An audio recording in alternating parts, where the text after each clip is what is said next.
కవితావరణంలో పలమనేరు బాలాజీ గారు సడ్లపల్లి చిదంబరెడ్డి గురించి సమగ్ర సమీక్ష ఇంటర్వ్యూ చేశారు.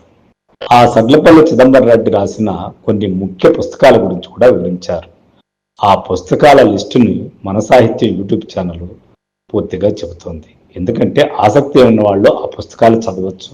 పుస్తకాలు చదవడం అనేది ఒక మంచి లక్షణం కాబట్టి ఆ సమాచారం తెలిస్తే అందరూ చదువుతారని ఆశిస్తూ మన సాహిత్య యూట్యూబ్ ఛానల్ వారు ఆ వివరాలను ఇస్తున్నారు. మీకు నచ్చినట్లయితే మన సాహిత్య యూట్యూబ్ ఛానల్ని సబ్స్క్రైబ్ చేసుకోండి, లైక్ చేయండి, షేర్ చేయండి.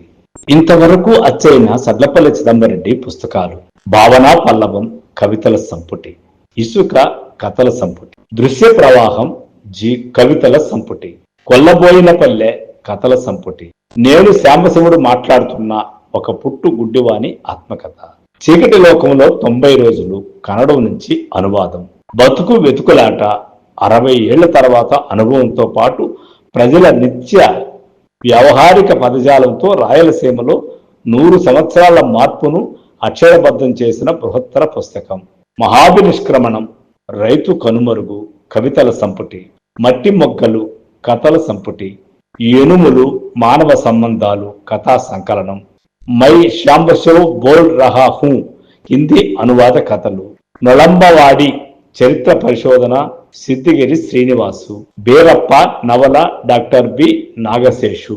రచయిత అందుకున్న కొన్ని పురస్కారాలు: ఇప్పటిదాకా 3 కథలకు 15 దాకా కవితలకు బహుమతులు కూడా వచ్చాయి.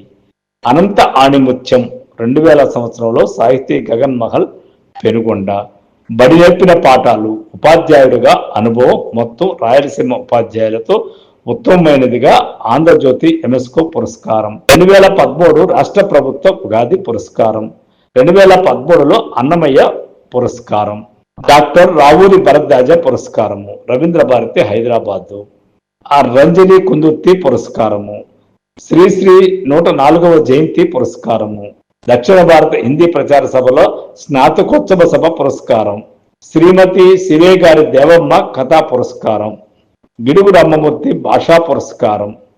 ఇలా ఎన్నో రచనలు అవార్డులు పొందిన సడ్లపల్లి చిదంబరెడ్డి అనారోగ్యాన్ని కూడా లెక్క చేయకుండా అలు పెరగకుండా అద్భుతమైన సృజనతో సాహిత్య సేవ చేస్తున్న వ్యక్తి.